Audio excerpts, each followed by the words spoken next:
갈라디아서 3장 10절부터 14절 말씀을 우리 한 목소리로 함께 봉독합니다.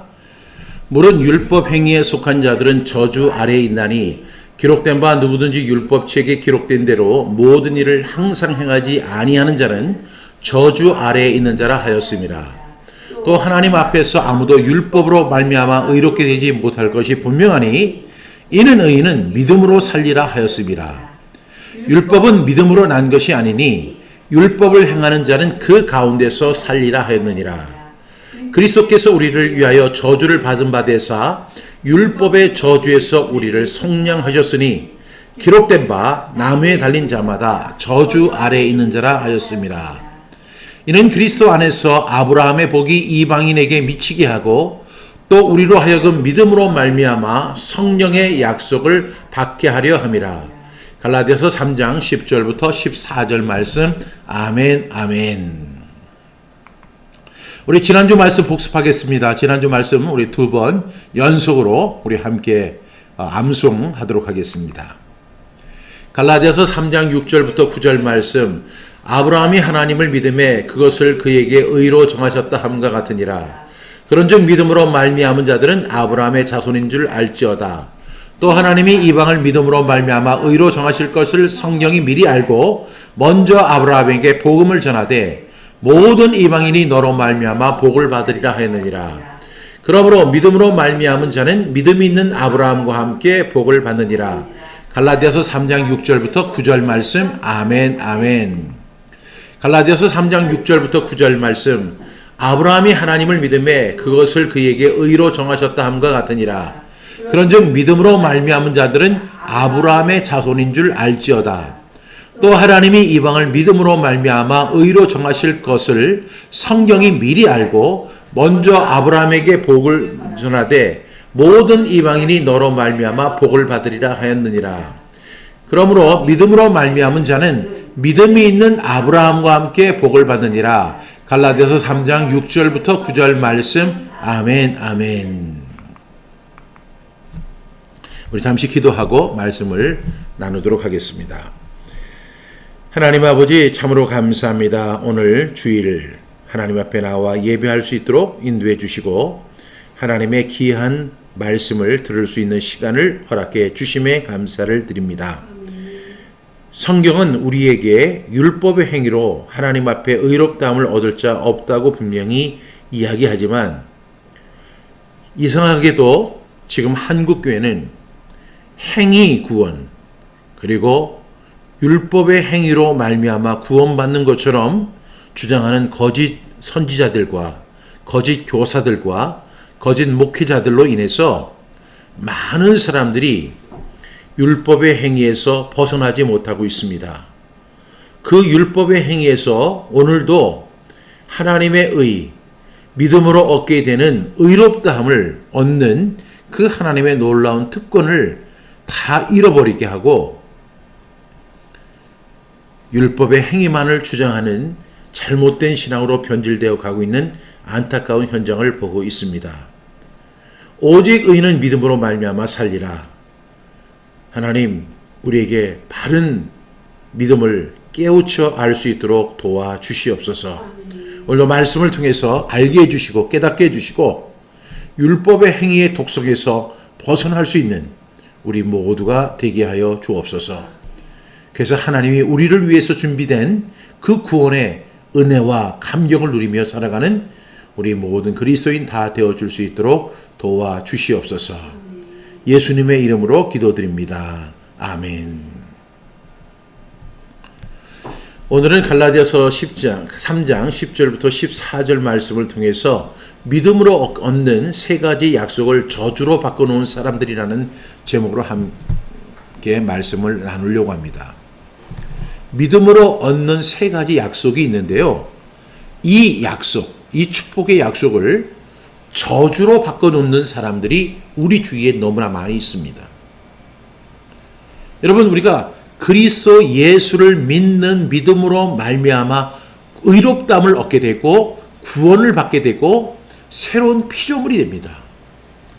그런데 그 믿음을 얻게 되는 그 약속을 저주로 바꿔놓는 사람들이 있다는 사실을 우리는 분명히 기억해야 합니다.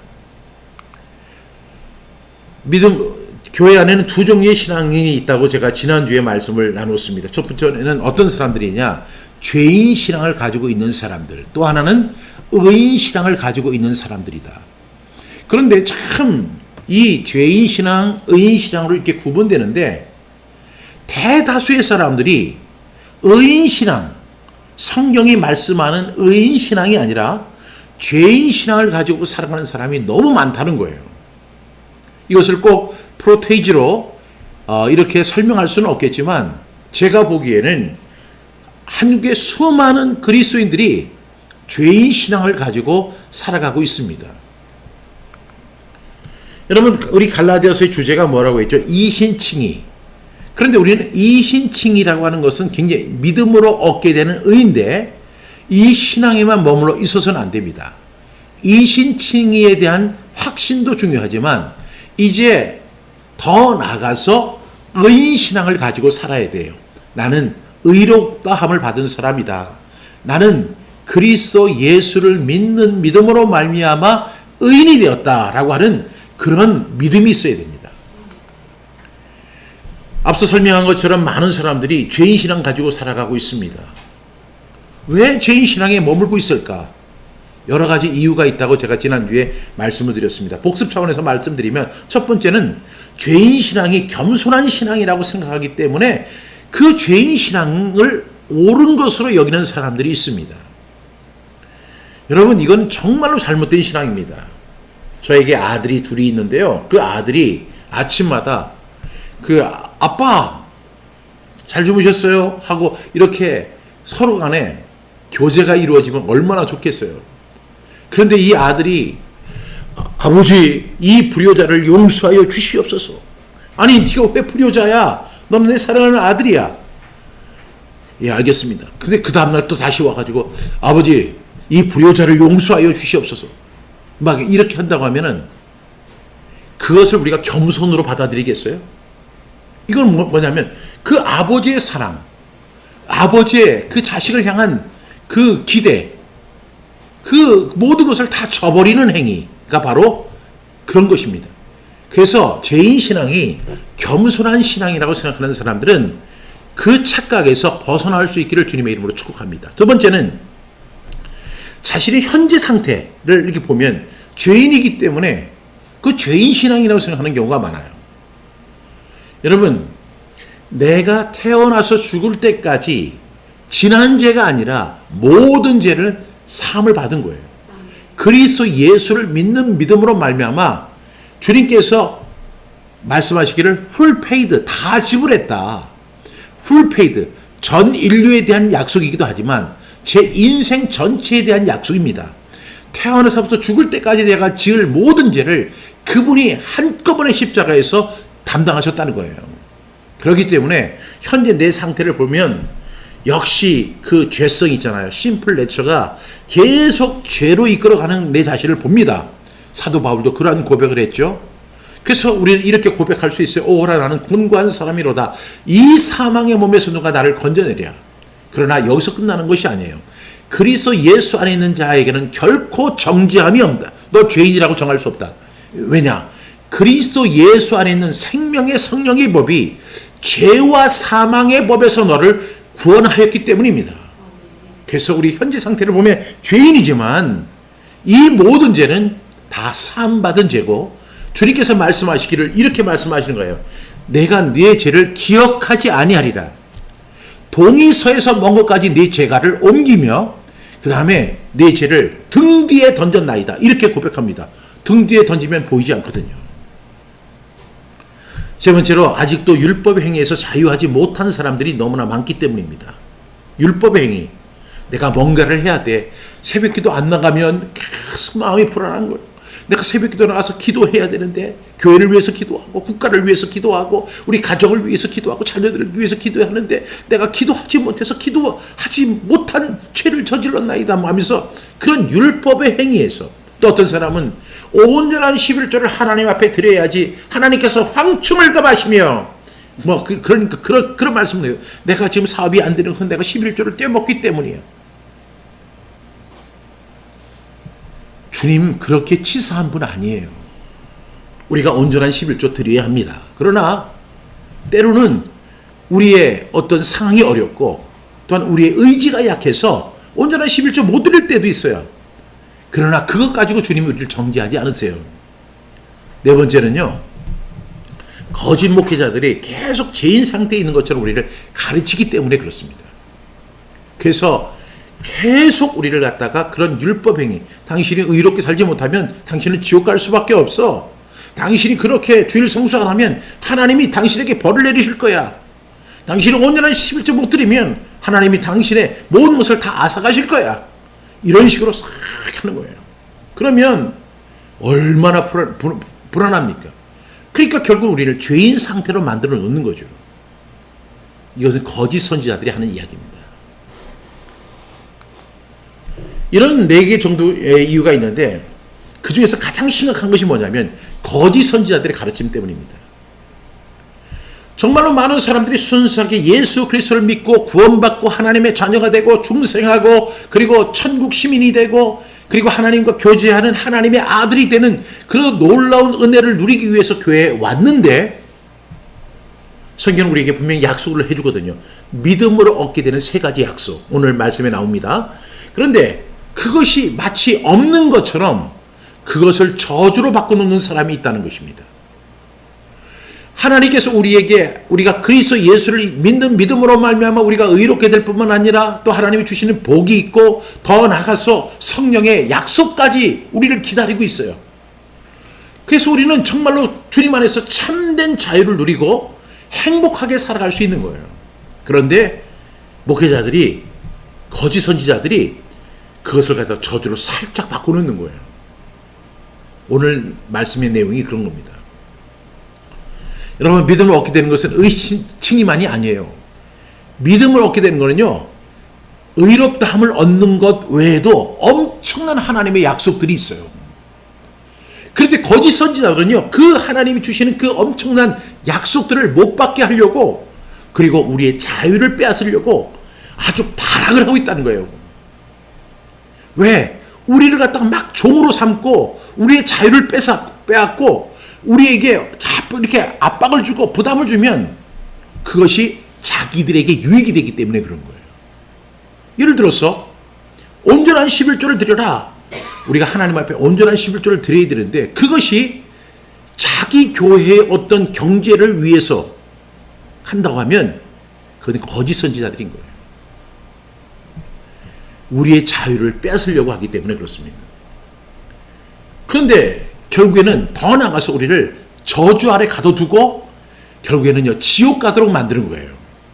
누가 그랬어요?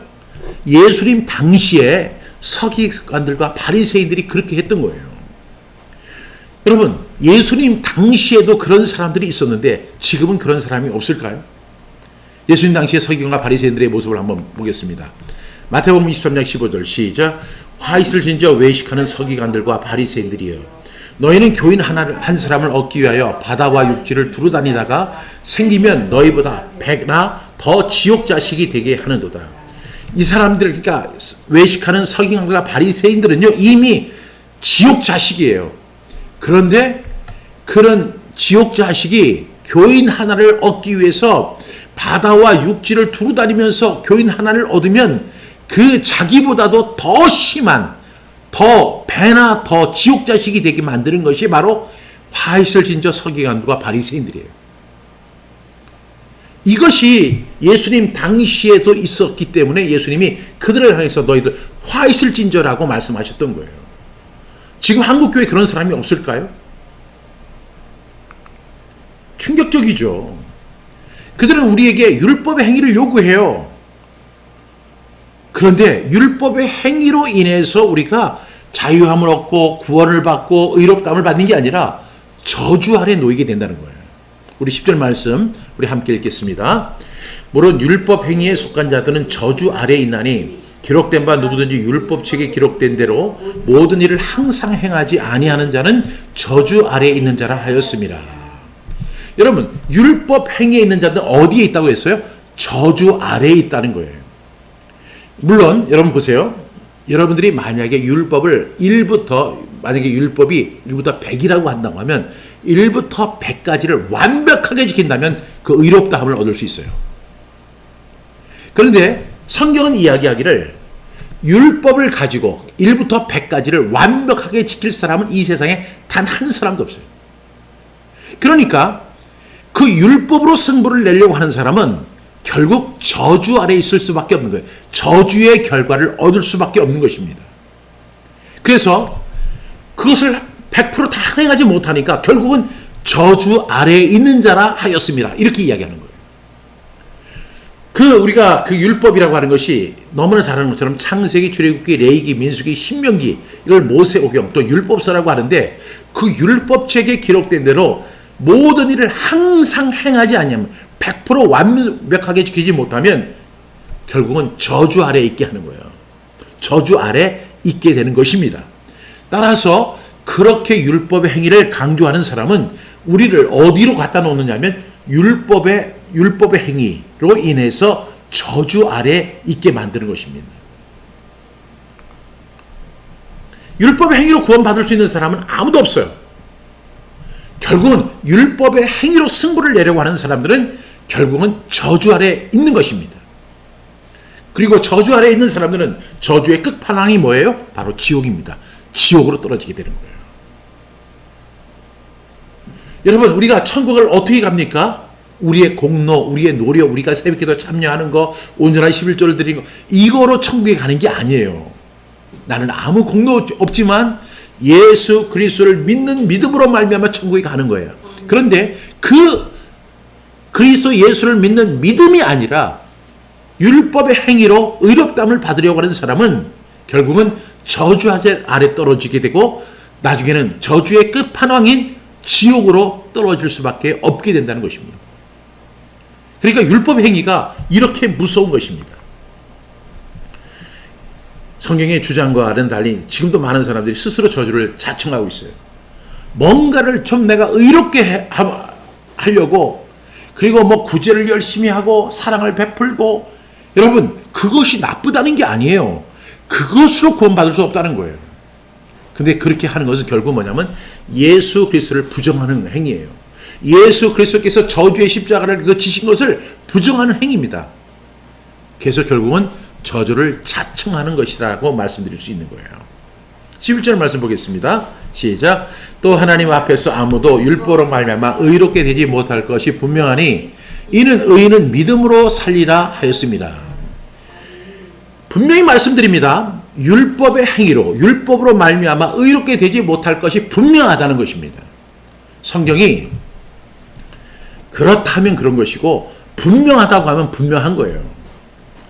율법의 행위로 의롭다함을 얻을 육체는 이 세상에 누구도 없습니다. 그러면 여기서 뭐가 나와요? 의인이 나옵니다. 의인. 제가 앞서 설명한 것처럼 이 세상에는 두 종류의 신앙을 가진 그리스도인들이 있는데, 하나는 죄인 신앙을 가지고 있는 사람들이 있고 또 한 부류는 의인 신앙을 가지고 있다는 거예요. 그런데 많은 사람들이 나는 의인 아니야, 나 죄인이야, 여전히 나는 여전히 부족해, 나는 여전히 죄를 짓고 있어, 그리고 우리 목사님도 그렇게 말씀하셨어, 이렇게 하면서 죄인 신앙 갖고 있는 거예요. 근데 성경에는 의인이 있어요, 없어요? 의인이 있어요. 근데 의인은 무엇으로 사느냐? 믿음으로 사는 거예요. 여러분 이 사실을 꼭 기억하셔야 됩니다. 단순히 이신칭의로 이렇게 의롭다함을 받는다는 거에서 끝나는 게 아니라 하나님이 보시기에 완전한 의인을 말하는 거예요. 물론 내 자신을 바라볼 때 참 부족하고 더럽고 흠이 있고 허물 많은 거 다 압니다. 그러나 이 모든 것은요, 주님께서 다 이미 지불하신 거예요. 그러면 어떻게 의인이 될 수 있어요? 100% 믿음으로 의인이 된다는 것입니다. 90%는 믿음으로 되고 10%는 행위로 의롭다함을 얻는다는 것은 거짓말이에요. 우리 12절 말씀 다시 한번 읽어보겠습니다. 시작. 율법은 믿음으로 난 것이 아니니 율법을 행하는 자는 그 가운데서 살리라 하였느니라. 여러분 여기서 이렇게 이야기하죠. 율법은 믿음에서 난 것이 아니다. 그러니까 율법과 믿음은 가는 길이 아예 다르다는 거예요. 율법은 율법이에요. 그리고 믿음은 믿음이에요. 그러니까 우리가 반드시 기억해야 할 사실은 율법과 믿음을 복합시키면 안 돼요. 이게 바로 거짓 선지자들이 주장하는 내용이에요. 율법은 믿음에서 난 것이 아닙니다. 율법은 율법입니다. 그리고 믿음은 믿음입니다. 그러니까 그 율법은 믿음에서 난 것이 아니기 때문에 율법을 선택한 사람은 평생 그 가운데 살다가 평생 의롭다움을 받지 못하다가 평생 영버린 지옥으로 떨어질 수밖에 없는 것입니다. 율법과 믿음은 가는 길이 다른 거예요.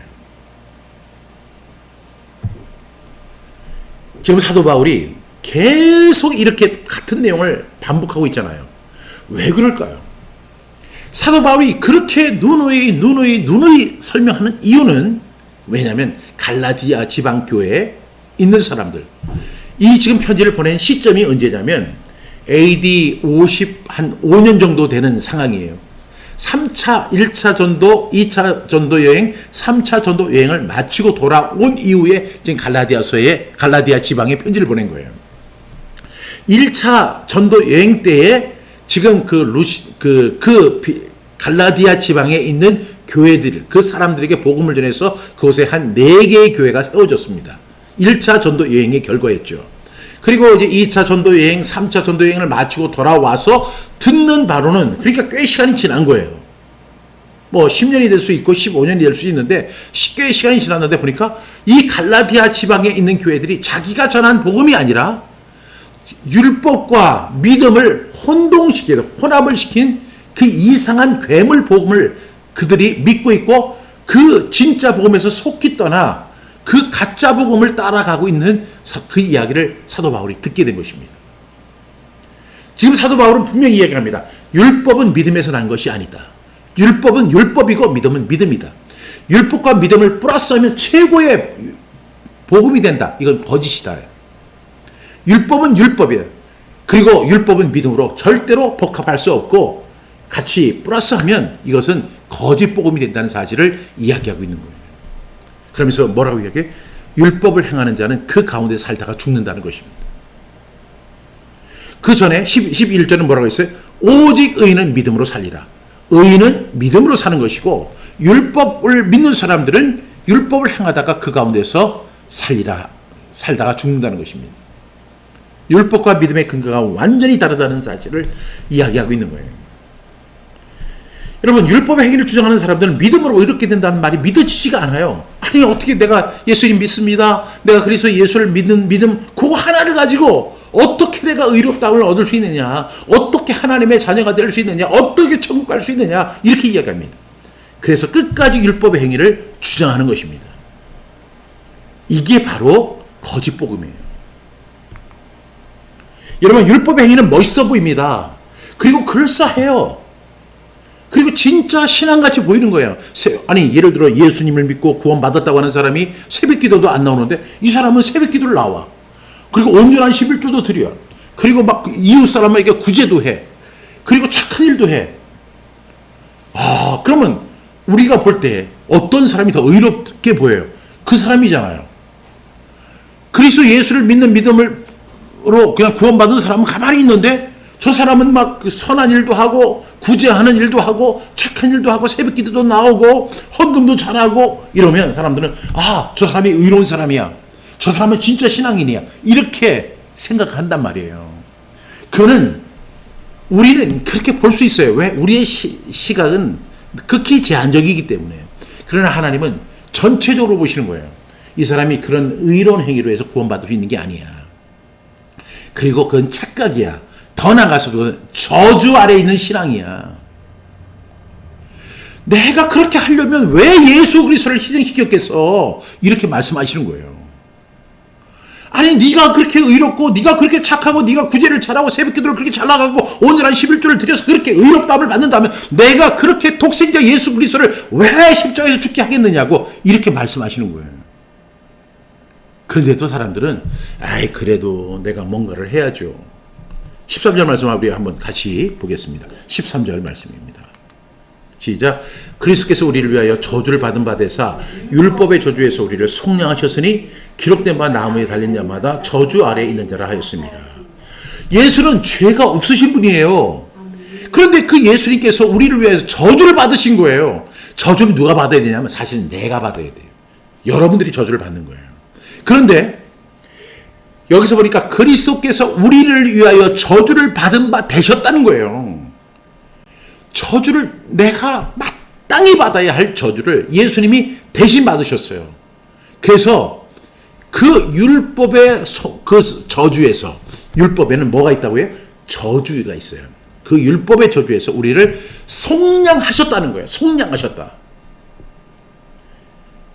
그러면서 기록된 바 나무에 달린 자마다 저주 아래 있는 자라. 예수님이 나를 위해서, 여러분을 위해서 나무에 달려서 저주를 받으셨다는 거예요. 그것이 바로 십자가 사건입니다. 여러분, 예수님이 십자가에 못 박히신 거 다 알아요. 심지어는 불신자들도 알아요. 문제는 그 십자가가 바로 저주의 십자가였다는 사실 여러분 알고 계세요? 그 저주를 왜 예수님이 왜 그 저주를 받으셔서 저주의 십자가를 지셨을까? 그게 바로 내가 받을 저주를 예수님이 대신 받으신 거예요. 그리고 내가 받아야 할 저주에서 나를 속량하셨다. 분명하게 성경은 얘기해요. 속량하셨다. 속량하셨다. 우리 따라해 볼까요? 속량하셨다. 속량하셨다. 예수님이 나를 속량하셨다. 이 속량이라는 말이 우리나라의 단어에도 있어요. 국어사전에 보면요. 속량은 몸값을 받고 종을 놓아주어 양민이 되게 하는 제도를 속량이라고 해요. 여러분, 제가 십자가에서 죽어야 되고 영원히 저주를 받아야 하고, 그런데 그리스도께서 누가요? 하나님의 아들이신 그리스도 예수가 나를 위하여, 여러분을 위하여 지금 저주를 받고 십자가에서 못 박혀 죽으시고 그 피와 물이 쏟아져서 운명하시면서 뭐라고 이야기를 하세요? 다 이루었다. 영어로 이야기하면 full paid.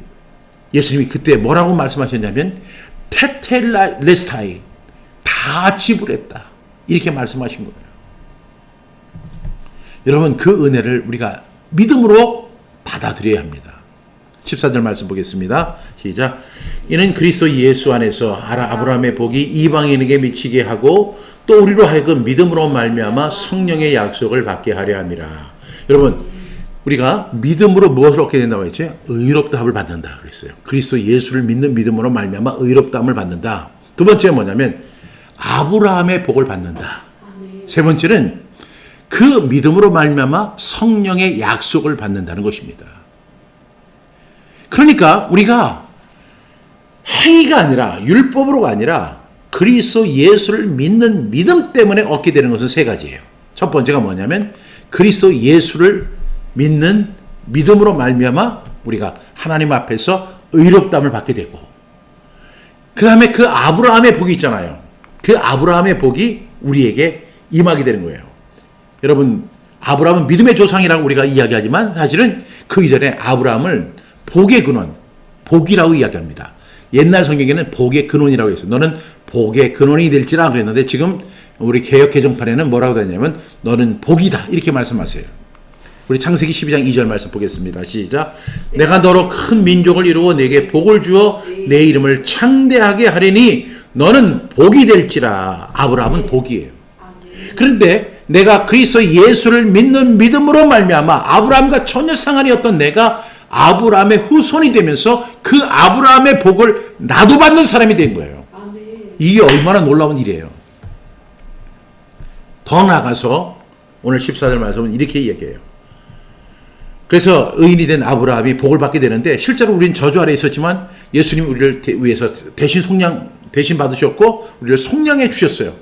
그래서 복음이란 결국은 무슨 얘기냐? 복을 받는 이야기가 바로 복음이에요. 우리 갈라디아서 3장 8절 말씀 다시 지난주 말씀인데 한번 같이 읽어봐요. 시작. 하나님이 이방을 믿음으로 말미암아 의로 정하실 것을 성경이 미리 알고 먼저 아브라함에게 복음을 전하되, 여기서 아브라함에게 뭘 전했어요? 복음을 전했어요. 우리는 복음이 신약 이후에 있는 것만 복음이라고 하는데 성경이 미리 알고 아브라함이 먼저 복음을 전했다는 거예요. 성경은 시공을 초월하는 거예요. 하나님이 그 아브라함을 부르실 때 그 아브라함에게 복음을 전하신 거예요. 너는 복이 될지라. 그래서 복음을 전했는데 그 다음에 그 아브라함의 복은 아브라함에게서 끝나는 것이 아니라 아브라함의 후손들에게 계승이 됩니다. 그런데 그 아브라함의 후손들이 바로 이스라엘인데 그러면 우리는 이스라엘 백성이 아니고 유대인이 아니에요. 그런데 우리가 믿음으로 그리스도 예수를 믿게 되면 그 모든 복이 우리도 받게 되는 거예요.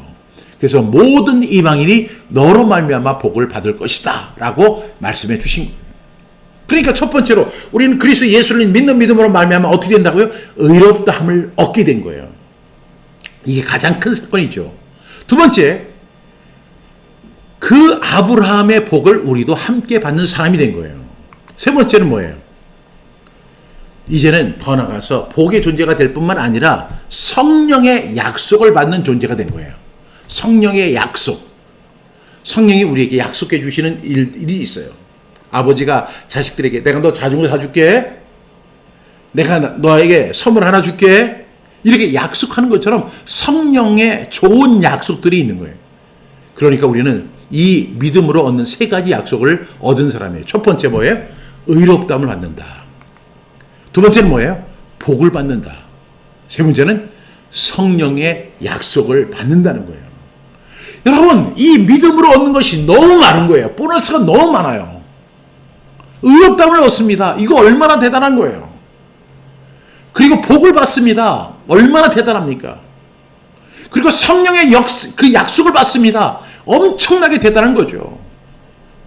여러분, 저와 여러분들은요, 우리가 그리스도 예수를 믿는 믿음 그 하나 때문에 의롭다함을 받게 되고 복을 받게 되고 그 복도 그냥 시시한 복이 아니라 그 아브라함에게 주셨던 그 복이 믿음의 후손인 우리에게 그대로 전달이 되는 거예요.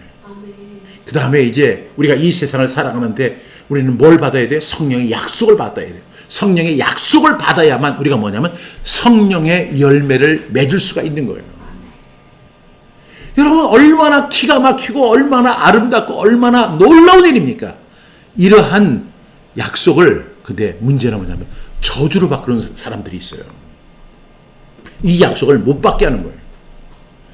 우리가 당연히 받아야 할 의롭다함, 그 복, 성령의 약속을 못 받게 당하는 사람들이 있어요. 누굴까요? 1순위로 당연히 사탄이죠. 그러면 근데 사탄이 직접 개입하지는 않잖아요. 그 2순위가 누구예요? 바로 갈라디아서 1장과 2장에 나왔던 거짓 형제들이 바로 그런 사람들이었어요. 우리 한번 갈라디아서 2장 4절 말씀 같이 한번 읽어봅니다. 시작. 이는 가만히 들어온 거짓 형제들 때문이라. 그들이 가만히 들어온 것은 그리스도 예수 안에서 우리가 가진 자유를 엿보고 우리를 종으로 삼고자 함이로되, 우리가 그리스도 안에서 자유를 누리게 된 거예요. 그리스도 예수 안에서 의롭다함을 받으니까 이제 우린 죄악을 떠난 사람이 된 거예요. 죄악 벗은 우리 영혼은 기뻐 뛰며 주를 보겠네. 이런 은혜를 입은 거예요. 그 다음에 아브라함의 복을 우리에게 주시는 거예요. 그 다음에 이제 성령의 약속들을 통해서 사랑과 희락과 화평과 오래 참음과 자비와 양성과 충성과 온유와 절제 같은 그 풍성한 열매들을 맺게 하시는 놀라운 성령의 약속이 있는 거예요. 그런데 그렇게 우리가 그렇게 자유롭게 있는 것을 보니까 그 거짓 형제들이 이렇게 들어와 가지고 가만히 보니까 이게 너무 자유한 것 같아, 너무 방만한 것 같아 하면서 다시 우리를 종으로 삼고자 하는 거짓 형제들이 갈라디아 교회에 있었다는 거예요. 안타까운 일이죠. 그들이 하는 일은 뭐예요? 우리가 그리스도 안에서 얻게 되는 자유를 엿보고 우리를 종으로 삼으려고 하는 아주 나쁜 악질들인 거예요. 그 사람들은 아주 겉으로 볼 때는 멀쩡한 사람들이에요. 왜냐하면 우리가 복음, 예수 그리스도의 복음, 거기 플러스 율법의 행위 팍 하니까 얼마나 이게 완벽한 조화인지 몰라요. 여러분, 그런데 여러분 꼭 기억하셔야 할 것은요, 그리스도 예수를 믿는 믿음에서만 우리가 멈춰야 돼요. 율법의 행위는 그거는요, 나중에 성령의 인도함을 받으면서 우리가 그것을 추월할 때 성령의 9가지 열매를 맺는 거예요. 그런데 이 사람들은 여기에 슬쩍 뭐를 집어넣느냐면 율법의 행위를 갖다가 탁 집어넣는 거예요. 나쁜 놈들이죠. 왜? 여러분, 그러니까 그들은 정말로 AD 56년에 갈라디아 지방에서 활동하다가 살아난 그런 사람들이 아니에요. 지금도 그런 사람들이 있어요. 더 교묘해요. 그때 그 거짓 형제들보다 더 치밀해요. 더 악랄하게 활동하고 있어요. 그들이 누군지, 우리 주위에 그런 사람들이 있는지 한번 우리가 살펴봐야 돼요. 그냥 우리가 당연하게 제가 오늘 설교하면서 거짓 형제들을 삼가십시오. 거짓 선지자들을 삼가십시오. 이렇게 얘기하면 여러분들이 예, 알겠습니다. 여러분들 이렇게 이해하고 말잖아요. 그러니까 거짓 선지자가 누군지를 알아야지, 거짓 형제들이 누군지를 알아야지, 그리고 그 가짜 선지자들이 누군지를 알아야지 우리가 그들을 경계할 수 있잖아요. 그래서 갈라디아서 강의가 필요한 거예요. 갈라디아서를 계속 이렇게 쪼개서 강의를 하다 보면 그 거짓 형제들을 우리가 발견해 볼 수가 있어요. 우리 주위에도 그런 사람들이 있어요. 한번 우리 찾아볼까요? 여러분 이거 보세요. 우리가 가진 자유가 못마땅해서 그들이 항상 하는 얘기가 뭐예요? 그건 자유가 아니고 방종이야 라고 주장하는 그 사람들이에요. 우리가 진리 안에서 기뻐하고 즐거워하고 자유함을 누리는데 그것을 못마땅하게 여기는 사람들이 있어요. 그게 자유야? 방종이란 말이야. 사람이 그리스도 예수를 믿는 믿음이 있다면 그에 대한 합당한 예우를 갖추고 합당한 노력을 하고 그래야지. 구원 받고 의롭도 안 받았다고 해서 새벽기도도 안 나오면 돼? 그건 자유가 아니야. 방종이야. 이렇게 얘기하는 사람들이 있어요. 그게 바로 거짓 형제들이에요. 대신에 그 사람들은요, 자꾸 의무와 책임을 부과해요. 자꾸만. 뭐 해야 된다. 하나님 앞에 온전한 11조 드려야 돼. 그리고 주일 성수는 해야 돼. 헌금은 반드시 본교에 드려야 돼. 그리고 그 모이기를 패하는 어떤 사람들의 습관과 같이 하지 말아야 돼. 더 열심히 모여야 돼. 말세가 지금 다가오고 있는데 지금 네 집 안방에서 지금 TV 보고 자녀들하고 같이 놀 거야. 교회에 모여서 더 기도해야 되고 더 봉사해야 되고 더 주님을 모셔야지. 이렇게 얘기를 하는 거예요. 그러니까 집에서 이렇게 쉬고 있고 자녀들과 함께 대화하고 있으면 그것이 당연하고 옳은 것인데 무슨 생각이 드냐면 내가 지금 이러고 있을 때가 이 교회 나가서 지금 기도하고 그냥 금식하고 이렇게 자꾸만 의무와 책임을 부과시키는 사람들이 바로 거짓 형제들이에요. 어떤 사람들이 있어요? 마태복음 23장 2절부터 5절 말씀 우리 한번 같이 읽어볼게요. 시작. 서기관과 바리새인들이 모세의 자리에 앉았으니 그러므로 무엇이든지 그들이 말하는 바는 행하고 지키되 그들이 하는 행위는 본받지 말라. 그들은 말만 하고 행하지 아니하며 또 무거운 짐을 사람의 어깨에 지우되 자기는 이것을 한 손가락으로도 움직이려 하지 아니하며 그들의 모든 행위를 사람에게 보이고자 하나니 곧 그 경문띠를 넓게 하여 옷을 길게 하고. 여기 보니까 서기관과 바리새인들이 어디에 앉았냐? 모세의 자리에 앉은 거예요. 모세가 누구예요? 율법의 대명사가 바로 모세인 거예요. 그런데 이 서기관과 바리새인들이 모세의 자리에 앉아서 그 율법을 가지고 사람들을 조종하는 거예요. 그러므로 율법이 나쁘다는 게 아닙니다. 그런데 말하는 바는 행하고 지키되 그들이 하는 행위는 본받지 말아라. 그들은 말만 하지 행하지 아니하고 어떤 일을 하느냐? 사람에게 무거운 짐을 주어서 사람의 어깨에 지워놓고 자기는 이것을 한 손가락으로 움직이지 아니하라고 하는 거예요. 충성해라, 봉사하십시오, 주님을 더욱 열심히 섬기십시오, 모이기를 패하는 어떤 사람의 습관같이 하지 마시고 더욱 예배에 나와서 주님을 이렇게 얘기를 하는 거예요. 그러니까 집에서 자녀들과 함께 대화하고 식사하고 남편과 함께 아내와 함께 이렇게 행복한 시간을 갖다가 보내는 걸 그 자유를 엿보고 어떻게든지 그 자유를 박탈하고 종을 삼으려고 하는 나쁜 사람들인 거예요. 그들이 하는 말 중에 대표적인 말이 뭔지 알아요? 열심이라는 거예요. 열심히 주를 섬겨라. 물론 성경에 보면 열심히 주를 섬기라는 말이 있어요, 없어요? 있어요. 그런데 그런 말만 탁 인용해서 열심히 기도해야 된다. 열심히 봉사해야 된다. 열심히 충성해야 된다. 열심히. 여러분, 열심히 중요한 게 아니라 방향이 중요한 거예요. 또 모이라. 아이고, 왜 이렇게 많은 모이라 해가지고 은근히 가족으로부터 그리고 세상으로부터 우리를 격리시키려고 하는 특징이 있어요. 이게 정말 나쁜 놈들이에요. 또 그들이 하는 말인 게 죽도록 충성하라. 요한계시록에 보면 죽도록 충성하라는 말이 있어요. 근데 그것을 지금 정말로 그리스도 안에서 자유함을 누리고 살아가는 사람들, 지금 그리스도 안에 뭐가 있다고 해요? 자유함이 있어요. 그 자유함을 누리고 살아가는데 보면 그 사람한테 와가지고 정반대, 죽도록 충성해라. 그러면 충성하지 못하면 내가 지옥 갈 것이다. 충성하지 못하면 하나님 앞에 징계를 받을 것이다. 내가 죽도록 충성하지 못하면 생명책에서 이름이 제외될 것이다. 이런 식으로 계속 얘기하는 거예요. 또 돈이 있는 곳에 마음이 있지 않냐? 돈을 자주 강조해요. 그 돈으로 화려한 자기의 교회를 세우려고 합니다. 여러분, 그리고 그들이 항상 하는 이야기, 제가 지금 우리 그 어떤 목사라고 제가 지칭하지만 그 성은 전씨인데 그 전 목사라는 사람과 그 부인이라고 하는 사람이 죽도록 충성하고 온전한 11조 하나님 앞에 드리지 않으면 하나님께서 다 걷어간다는 거예요.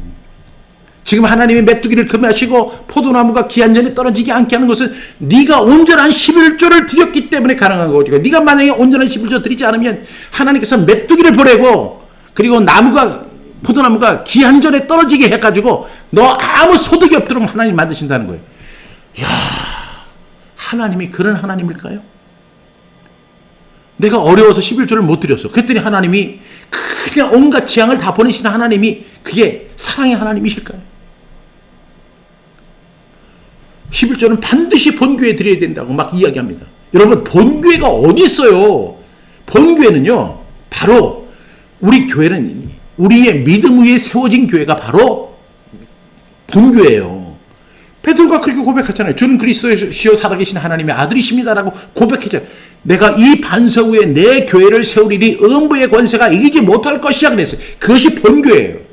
그런데 전 세계 사람들이 한꺼번에 예배를 드리지 못하니까 로컬 처치, 지역교회가 생겨져서 지역에서 주님을 섬기는 거예요. 그런데 본교회, 아니, 그러니까 카톨릭에서는 그 본교회가 바로 홀리 캐톨릭 처치라고 하는 거죠. 그러니까 모든 헌금이 다 그 캐톨릭 본부로 가는 거죠. 그 사람들은 차라리 그렇게 해놓고 나서 그렇게 말을 하는 게 합당한 말이에요. 그런데 이 개교회에서 본교회, 내가 다니는 교회 11조를 반드시 거기에 드려야 된다. 성경 어디에 그런 말씀이 있어요? 그들은 강해 설교를 정말 싫어합니다. 우리가 지금 갈라디아서를 강의하고 있잖아요. 1장부터 6장까지 쭉 하는 하나의 여정인데 내가 하고 싶지 않은 말도 있지만 빼먹을 수가 없는 거죠. 왜냐하면 그 빼먹으면요, 그거는 잘못된 신앙이 되기 때문에 그런 거예요. 그런데 그들의 메시지는 항상 귀에 걸면 귀걸이고 코에 걸면 코걸이식으로 그 말씀을 이용합니다. 그리고 어떤 말씀으로 시작했든 간에 결론은 항상 똑같아요. 그들이 항상 주장하는 게 있어요. 복음, 예수 그리스도 대신에 성령 충만을 받아야 돼. 성령 세례를 받아야 돼. 기도 더 열심히 해야 돼. 그리고 예배 모이는 긴데 더욱 힘써야 돼. 막 이렇게 얘기하는 거예요. 그런데 참 놀라운 것은 그 사람들은 이 삼위 하나님이 성령님을 자기 종부리듯이 성령 받으라고. 성령이 임하신다 지금. 막 이런 식으로 얘기해요. 이게 무당도 아니고 이게 뭐 하는 짓입니까 도대체? 성령님이 당신의 하수인입니까? 성령 받아라 하고 막 그 수건을 갖다 던지고 성령 받아라. 성령님이 그런 분입니까? 삼위 하나님이세요. 어떻게 감히 그 사람들은 하나님을 제대로 섬기는 사람이 아니에요. 어떤 때는 오직 믿음으로 말미암아 구원받는다 그렇게 하다가 어느 때는 또 행함이 없으면 구원받을 수 없다. 믿음을 강조할 때도 예수님과 말씀에 대한 믿음을 이야기해야 되는데 세상적 성공이나 내가 잘 될 것을 믿습니다. 당신은 잘 될 것입니다. 나는 잘 될 것입니다. 이거는 그게 성경에 어디 있어요? 성경에 너는 잘 될 것이다. 너는 성공할 것이다. 이런 말이 성경 어디에 있습니까? 성경은 단 한 번도 그런 이야기 하지 않아요. 신약 성경에도 예수님도 단 한 번도 성공이라는 단어를 갖다 쓰신 적이 없어요. 그런데 성공할 거라는 거예요. 당신의 자녀들은 잘 될 것입니다. 당신의 가정은 잘 될 것입니다. 당신은 취업이 될 것입니다. 좋은 직장에 들어가게 될 것입니다. 당신의 사업은 번창하게 될 것입니다. 이것은 하나님의 축복입니다. 그런데 오늘보다는 내일이 잘 될 것입니다. 이거 다 거짓말이에요. 그렇게 희망적으로 말하면서 조건은 뭐예요? 의무를 지키고 충성해야만 네 자녀가 잘 되고 네 가정이 잘 되고 그 다음에 취업을 하게 되고 사업이 세속적인 가치를 계속 추구하면서 이것이 그러한 것처럼 이것이 복음인 것처럼 예수님은요 성공이라는 단어를 한 번도 쓰신 적이 없어요. 목회자들 가운데 목회 성공이라고 하는 게 있는데 아니 큰 교회하고 큰 교회 건축하고 목회 성공이래요. 그러면 정말로 주님을 신실하게 저 그 낙도 같은 그 섬에서 그 노인 몇 사람을 놓고 말씀을 증거하는 그 목회자는 실패자인가요? 성경이 그 정도밖에 안 됩니까? 명절에 고향에 가서 가족들과 함께 이렇게 만남 대신에 교회 부흥성회를 그때 만들어 놓고 참석하라고 하고 명절에 가서 당신이 가서 이번에 한번 100만 원 쓸 거 아니야? 그 100만 원 교회에다 헌금해. 아이고 제 같은 교회 다니는 목사가 늘 하는 얘기. 지독할 정도로 개교회적이고 다른 교단이나 다른 교회는 구원이 없는 것처럼 우리 교회만 와야 된다고. 그러니까 그 신앙을 그대로 전수받아가지고 그 밑에 있는 전도자들이 다 그런 소리를 하는 거예요.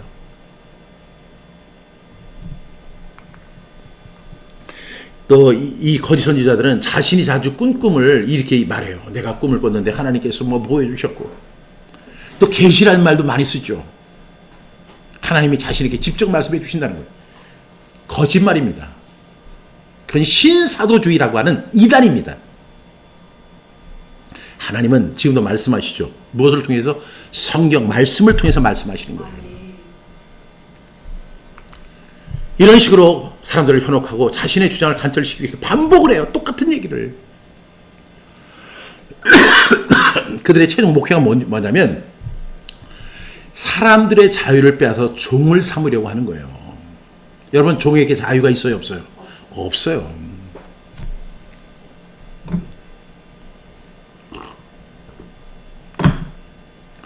갈라디아서 5장 1절 말씀 우리 한번 같이 선포합니다. 시작. 그리스도께서 우리를 자유롭게 하려고 자유를 주셨으니 굳건하게 서서 다시는 종의 멍에를 매지 말라. 이게 갈라디아서 주제입니다. 그리스도께서 우리를 자유롭게 하려고 자유를 주셨다는 거예요. 그러므로 굳건하게 서서 다시는 종의 멍에를 매지 말라는 거예요. 믿으십니까 여러분? 이제 결론 내립니다. 그리스도를 믿는 믿음으로 우리는 의롭다함을 받았고 아브라함같이 복을 받는 사람이 되었습니다. 또 의롭다함과 복을 받은 당신의 자녀들을 이제 성령의 약속으로 이끌어 주십니다. 그래서 우리는 성령의 9가지 열매를 맺게 될 것입니다. 사랑과 희락과 화평과 오래 참음과 자비와 양성과 충성과 온유와 절제 같은 성령의 9가지 열매를 풍성하게 맺게 하시는 하나님의 은혜를 여러분이 체험할 수 있길 바랍니다. 그런데 거짓 선지자들은 성경을 자신들이 잘 안다는 이유로 또 신학을 전공했다는 그 명분으로 구원을 위한 거짓 교리를 내세우고 있다는 거예요. 근데 그 거짓된 교리가 성경 밖의 내용 같으면 우리가 이건 성경에서 그런 얘기 안 했으니까 우리는 이걸 차단할 수 있어. 그런데 그 거짓 선지자들이 주장하는 내용은 구약에 있는 율법을 가지고 갖다가 적용하는 거예요. 그렇기 때문에 이것도 하나님의 말씀이야. 이렇게 우리가 거절하기 힘든 거예요. 그러나 분명히 기억하십시오. 창세기, 출애굽기, 레위기, 민수기, 신명기 율법 속에 있는 그 말씀을 지키면 우리는 구원받을 수 있다 없다? 없습니다. 그래서 하나님이 자기의 하나밖에 없는 독생자 예수 그리스도를 이 땅에 보내주셔서 저주 아래 있게 하시고 저주의 십자가를 지게 하시고 내가 받아야 할 저주를 대신 속량하게 하신 것입니다. 여러분 그 사실만 믿으세요. 앞에서는 복음을 이야기하면서 뒤로는 율법 행위를 주장하기에 우리가 구별하기 참으로 어렵습니다. 그래서 여러분, 그리고 그들은 양의 옷을 입고 나옵니다. 야고보 마태복음 7장 15절 시작. 거짓 선지자들을 삼가라. 양의 옷을 입고 너희에게 나오라. 속에는 노략질하는 일이라. 거짓 선지자들은 어떤 특징을 갖고 있냐면 양의 옷을 입고 있다는 것이 대표적 특징이에요. 그러면서 그 양의 옷을 입고 나오는데 속에는 뭐냐면 노략질하는 일이, 늑대가 들어있는 거예요. 양의 옷을 입었다. 그게 무슨 뜻이에요? 세상에서 가장 약한 동물이 양인데 양처럼 약하게 행동한다는 거예요. 그래가지고 어떤 목사님은요, 그 강단에 올라가기 전에는 아이고 지팡이 쥐고 막 그 비서 목사님들이 막 이렇게 부축해주고, 아이고 목사님. 근데 강단에 딱 올라가면 마이크 딱 이만한 마이크 딱 들고 하면서 막 호령하고 다니. 그러면 사람들은 그래요. 야, 우리 목사님 저렇게 약한데 성령님이 저분을 강건하게 해서 담대하게 하나님의 말씀을 증. 양의 옷을 입고 나온 거예요. 또 하나의 모습은 뭐냐면 순하고 착한 모습을 가지고 있다는 거죠. 거짓 선지자들은 굉장히 양이 순하고 착한 모습을 가지고 있는 그 모습으로 나오는 거예요. 그러니까 사람들이 와, 참 저분은 순한 분인데 저분은 착한 분인데. 여러분 속지 마세요. 거짓 선지자들은 양의 옷을 입고 나오는 거예요. 속지 마십시오. 그래서 갈라디아서가 중요한 거예요. 여러분, 갈라디아서가 같은 말씀을 반복하는 이유가 뭐냐? 노략질하는 이리 같은 거짓 선지자들을 구분할 수 있는 능력을 키워주기 때문에 갈라디아서가 중요한 거예요. 그래서 마르틴 루터는요, 나는 로마서보다 갈라디아서가 훨씬 위대하다고 믿는다. 이렇게 얘기한 거예요. 갈라디아서는 여러분들 지금 율법의 신앙에 지금 빠져 있잖아요. 그 신앙에서 우리를 그 율법의 그 신앙, 율법 그 해독에서 우리를 중화시키고 해독시키는 역할을 감당하는 것입니다. 갈라디아서는 거짓 선지자들의 주장을 박살냅니다. 그래서 어떻게 해야 돼요? 여러분들이 갈라디아서를 듣고 또 들어야 돼요. 계속 읽으셔야 돼요. 그래야만 우리 믿음의 길에서 벗어나지 않게 되는 줄로 믿습니다. 여러분, 여러분의 신앙 굉장히 중요한 신앙입니다. 왜냐하면 여러분의 잘못된 신앙으로 여러분은 영벌받고 지옥에 떨어지고 그럴 수가 있어요. 신앙생활을 안 해서 지옥에 떨어지면 억울할 거 없겠지만 그렇게 신실하게 신앙생활을 했는데 지옥의 결과를 얻는 사람들이 마태복음 7장에 있다고 이야기하잖아요. 그런데 그것은 거짓 선지자들의 잘못된 거짓 교리를 따랐기 때문에 그런 거예요. 그런데 그것을 중화시키고 그것을 해독시키는 방법이 뭐예요? 갈라디아서를 계속 읽고 또 읽으셔야 돼요. 그리고 박 목사가 부족하지만 이 강해를 한 걸 여러분이 자꾸만 들으시고 귀에 딱지가 얹을 만큼 계속해서 반복해서 들으셔야 돼요. 그래야만 정말로 믿음의 길을 우리가 믿음의 길에서 벗어나지 않는 삶을 살아갈 수 있게 될 줄로 믿습니다. 여러분, 갈라디아서의 주제는 자유예요. 우리가 그리스도를 믿는 믿음으로 자유를 얻게 되는 거예요. 우리가 거짓 선지자들을 구별할 때 그 거짓 선지자들은 겉모양을 갖고 우리는 절대로 구분할 수 없어요. 왜? 양의 옷을 입고 나오니까. 그런데 그들의 설교를 들어보면 알아요. 그들의 말 속에 자유가 있는가로 분별해야 돼요. 그 말씀을 듣고 진정한 우리가 자유를 누리고 평안을 누리고 기쁨을 누리고. 그래서 여러분, 갈라디아서 5장 1절 말씀 다시 한번 선포합니다. 그리스도께서 우리를 자유롭게 하려고 자유를 주셨으니 그러므로 굳게 서서 굳건하게 서서 다시는 종의 멍에를 매지 말라. 한 군데만 더 보겠습니다. 요한복음 8장 32절 시작. 진리를 알지니 진리가 너희를 자유롭게 하리라. 진리는 우리를 자유롭게 하는 거예요. 그 자유의 복음, 예수 그리스도를 믿음으로 말미암아 얻게 되는 그 자유, 그리스도께서 우리를 위하여 자유를 주셨으니. 여러분, 이렇게 자유를 누릴 수 있다면 그것은 진짜 복음입니다. 이 복음을 누리고 정말로 주님 안에서 성령의 약속을 받고 성령의 9가지 풍성한 열매를 맺는 저와 여러분 다 되기를 주님의 이름으로 간절히 부탁드립니다. 기도하겠습니다.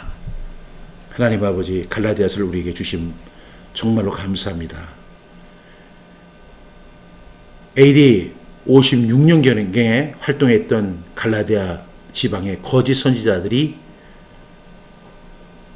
지금은 더 악랄하고 더 교묘하게 우리를 현혹시키고 있고 많은 사람들이 그 중독에 빠져서 헤어나오지 못하는 가운데 있습니다. 하나님, 이 갈라디아서가 중화시키는 역할을 하고 해독시키는 역할을 감당할 수 있도록 도와주시옵소서. 그래서 바른 믿음으로 그리스도께서 주신 자유를 마음껏 누리며 살아가는 우리 하나님의 백성들, 의롭다함을 얻은 사람들, 복을 받은 사람들, 그리고 성령의 약속을 받은 사람들 다 되어줄 수 있도록 도와주시옵소서. 예수님의 이름으로 기도드립니다. 아멘.